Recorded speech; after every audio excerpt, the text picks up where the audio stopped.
Mysteries revealed. Epilogue.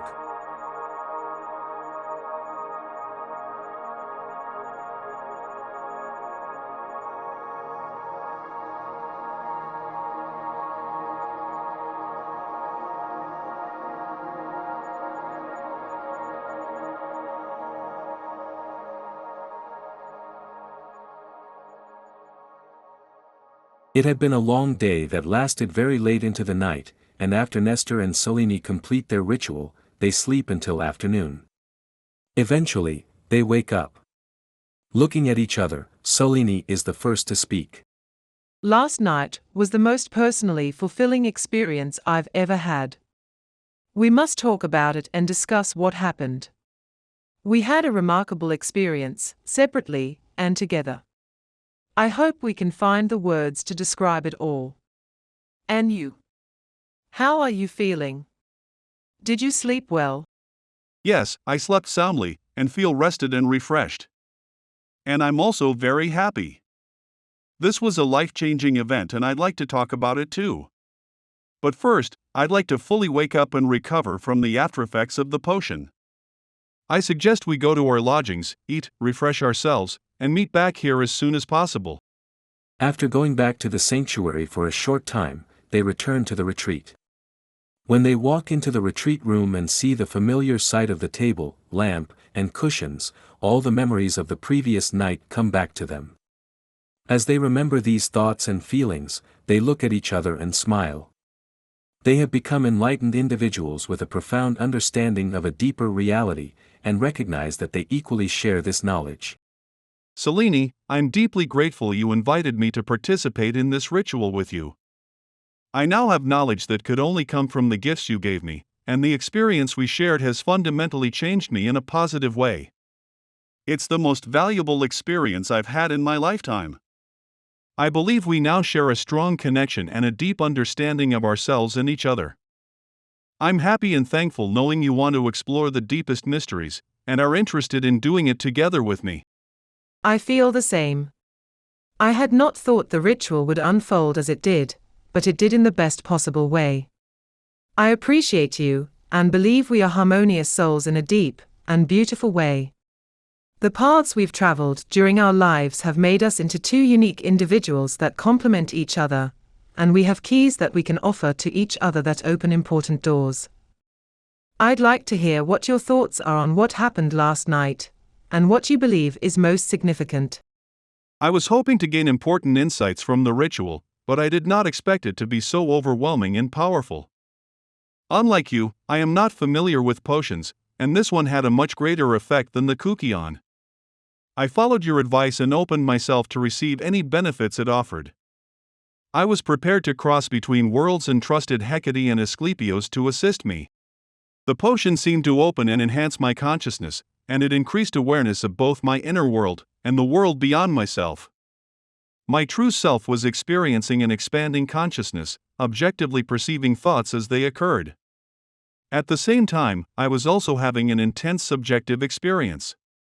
And a deep introspection resulted from this expanded consciousness that enabled me to better understand my true self. As the potion began to affect me, I was transported to many places, places I remember and are real, and places I've never been to and are imaginary. As I visited these places, I was possessed by the thoughts and feelings associated with them. Since I didn't physically leave this room, the visits must have occurred in my mind. I believe the potion allowed me to be fully aware of what is hidden deep in my mind. The potion has the power to do this. It enables an awareness of thoughts, ideas, feelings, sensations, memories, and experiences that we normally don't perceive. And what is perceived is often something new. Since we had asked Hecate and Asclepios to protect and guide us, we experienced what would benefit us the most. Sometimes what we discover is frightening, and sometimes it is beautiful and joyous.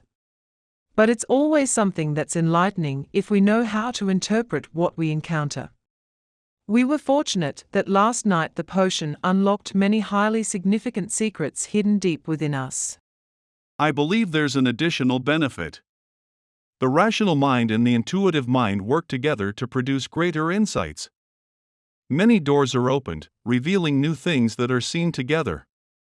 Connections and relationships are revealed to us, allowing everything to be better understood. I agree. I have an enhanced capacity for comprehension when I'm in this transcendent state. And I'm also brought into a higher spiritual and emotional state. I'm able to sense clearly what is inside myself and better understand who I am. And I have increased empathic capabilities that allow me to better understand other people. I became more empathic too. During last night's ritual, I watched as you changed into many different people. My belief is that every individual is a synthesis of all the experiences they have, and all the people they encounter. I was trying to better understand you by comparing you to people I already know. But I realized that to really know you, I needed to be fully open, and be clear and unbiased in my perceptions. By doing this, I gained a deeper understanding of who you truly are. I'm grateful the potion had the effect of making me more receptive and intuitive. The potion helped us connect in a profound way, but there are more reasons why this happened. We trust each other and feel very comfortable together. We share the same interests, and our beliefs are compatible. Since we are highly educated and informed, we can easily communicate our ideas to each other. And we have knowledge and wisdom we can share with each other that is very beneficial to both of us. I agree, we complement each other perfectly. We had an affinity for each other the first time we met, and that closeness continues to grow. We're happy and harmonious when we're together. Our spirits are aligned, our thoughts are the same, and we have a natural understanding of each other. We're open and honest with each other, and our sincere mutual respect creates a balanced and stable relationship.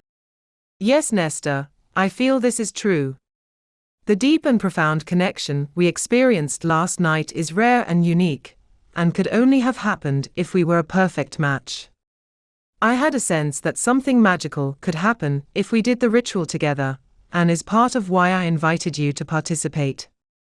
And many things came together and aligned, creating an opportunity for growth and transformation. It's remarkable how effortlessly this happened. We experienced the integration of many things within ourselves last night.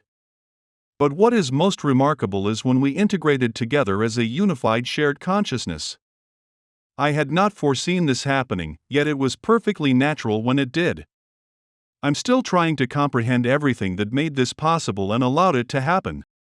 Having a good understanding of what consciousness is and why it exists might give us the answer. And also understanding the true self, since they are deeply connected. This is the perfect moment to seek this understanding. I think we both agree that there is a self that experiences internal and external existence, and that awareness and integration are fundamental aspects of consciousness. Yes, this is the basic idea. And primarily, a unique true self, the core essence of an individual, must exist so that something can experience consciousness. This implies that consciousness itself is a fundamental component of the true self, and that the two are deeply connected. Together, consciousness and our true self create our experience of existence. I agree. The true self is what is aware of its own awareness, and is conscious of its thoughts, feelings, sensations, and the world it's a part of. Also, a physical body must exist through which the true self can interact with the material world. And a body provides a single focus for unification and integration. Therefore, our body is also a fundamental component of our true self. The question then arises about whether consciousness is produced by the body, or whether consciousness is a self-existent phenomenon and the body is the substrate that hosts it. It's possible that both of these accounts are simultaneously true, and that consciousness emerges from the processing and integration of everything experienced by the body. The body, mind, and consciousness have strong interconnections.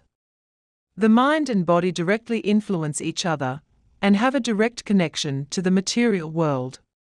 Mind and consciousness are intrinsically interrelated, and are associated with the perception of the physical and non-physical.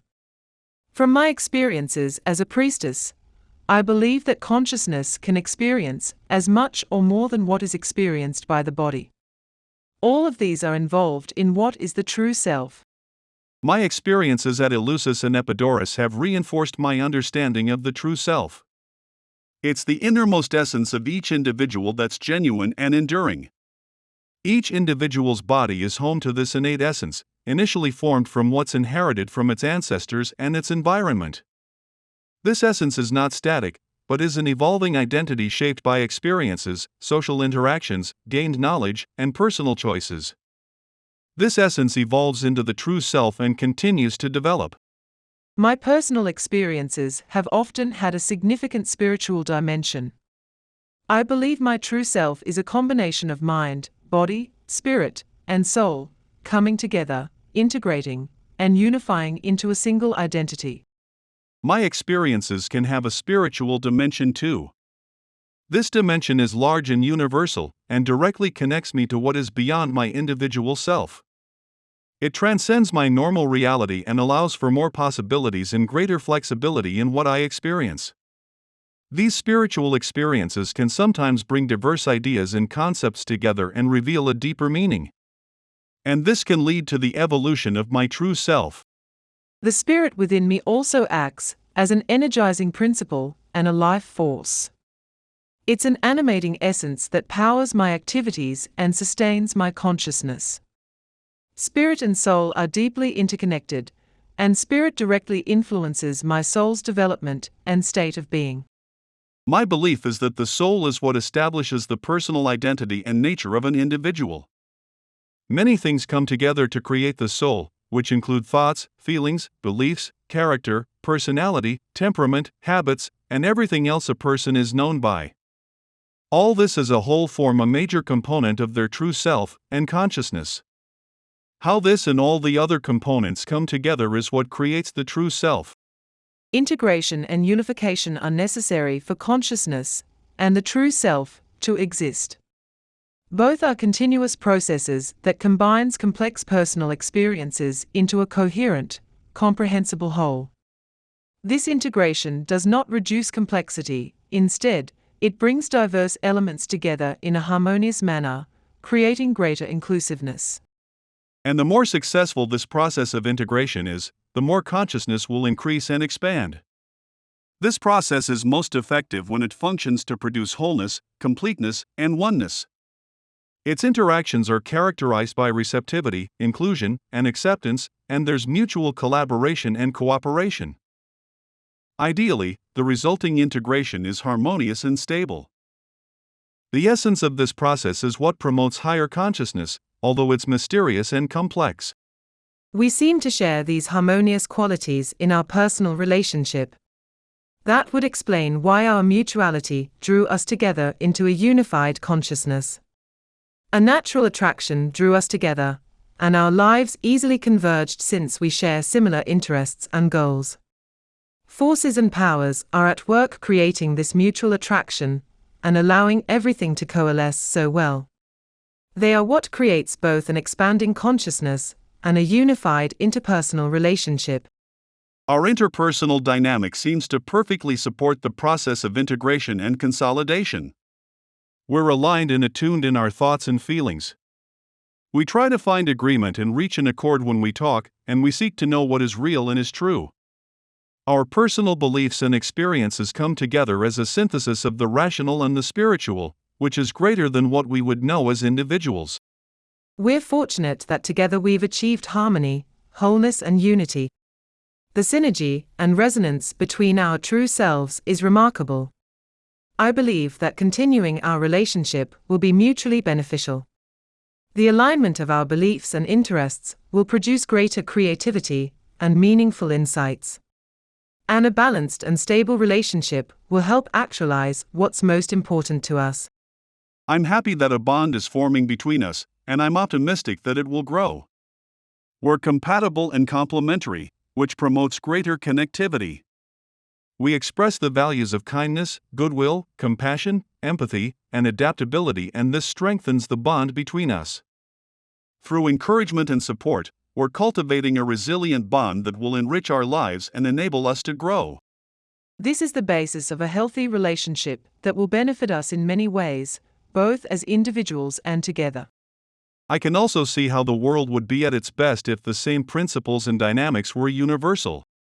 Now I understand how we were able to transcend our normal consciousness and together experience a universal collective consciousness. Last night, our attunement, resonance, and comprehension were at their highest possible capacity. All aspects of our true self were active, and the unifying and synergizing powers that create wholeness and coherence were very strong. We were completely open and receptive to each other. These are the components that create universal consciousness. Can we experience universal consciousness as individuals alone? I believe we can. Universal consciousness is unimaginably vast and normally beyond what we directly perceive by our normal consciousness. But it can exist in our subconscious, and we experience it to some degree all the time. This just inspired a vision. I'm imagining ice floating in water as an analogy that represents consciousness. A universal consciousness exists that all conscious beings are part of, and it's represented by air and water. Air is the world of conscious awareness when fully awake, and water is the world of sleep and dreams. When we are born, ice forms from the water, which represents our own individual self coming into existence. The ice exists in both the worlds above and below the water. Ice extending above the water represents our waking consciousness, and the air allows a clear awareness of the conscious world and everything in it. The ice that extends underwater represents the subconscious and unconscious mind and is much larger. This part is hidden from the part above the water, and has limited awareness of other ice that exists, although it directly interacts with the water surrounding it.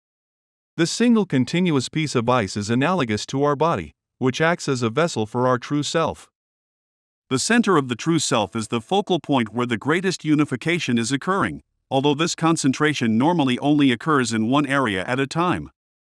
Therefore, either our wakeful, subconscious, or unconscious mind is what is primarily active. This is a good model of individual self. Do you have a model that describes universal consciousness?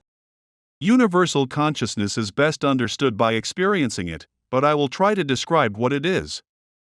It creates individual consciousness, and is also created by individual consciousness.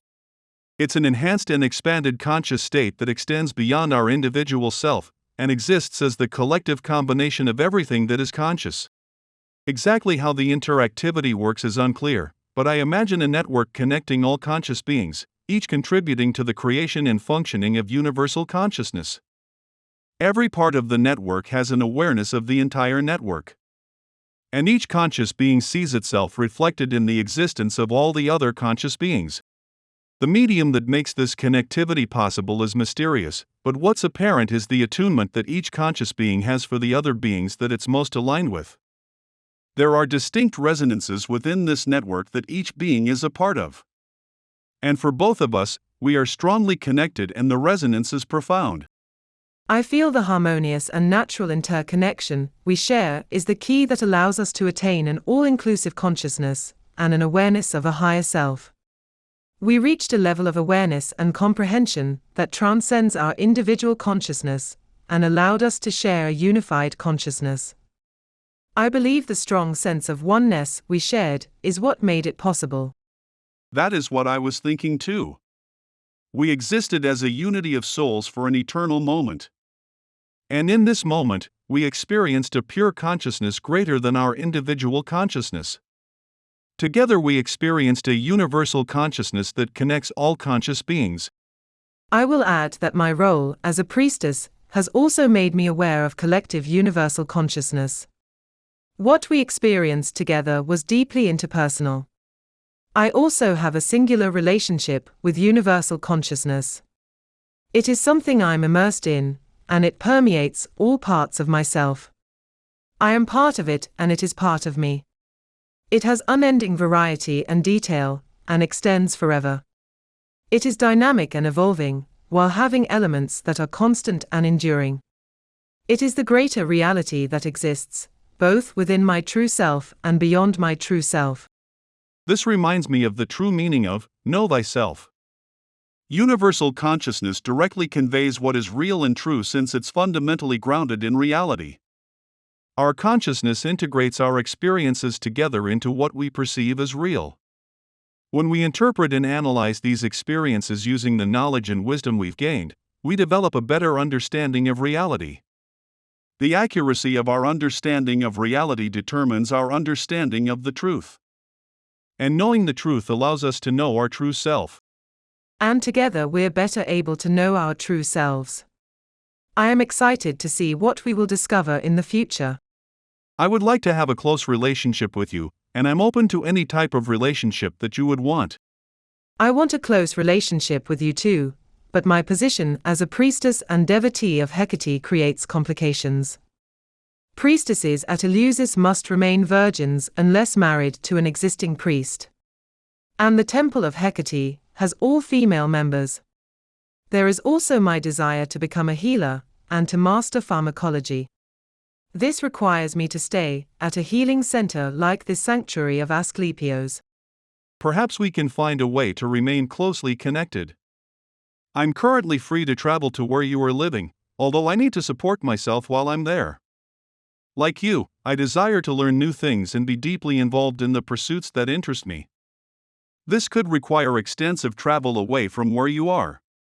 But with planning, we could be together most of the time. Clearly, there's much we need to figure out regarding our future together. Everything has happened so quickly, and the normal flow of life will draw us back into it soon. Let us talk and decide how we can blend our lives together, so that we can continue this beautiful relationship. For the next few weeks, Nestor and Selene spent all their free time talking and discovering more about each other. They decided to always be in close contact and know exactly where they were and what they were doing. Then one day, Nestor needed to return to Athens, and Selene returned to Eleusis. Nestor began writing extensively about what he had learned and his philosophical ideas about consciousness.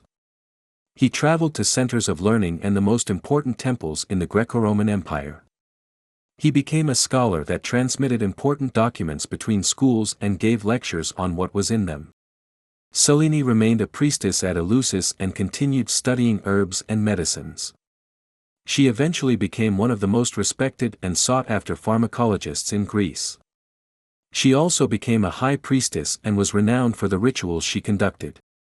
Nestor and Selene reconvened regularly and would spend long periods of time together whenever they could. Their time together allowed them to share what they had learned, and any new ideas and insights.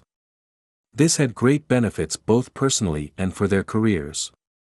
And as time went by, a deep love for each other grew.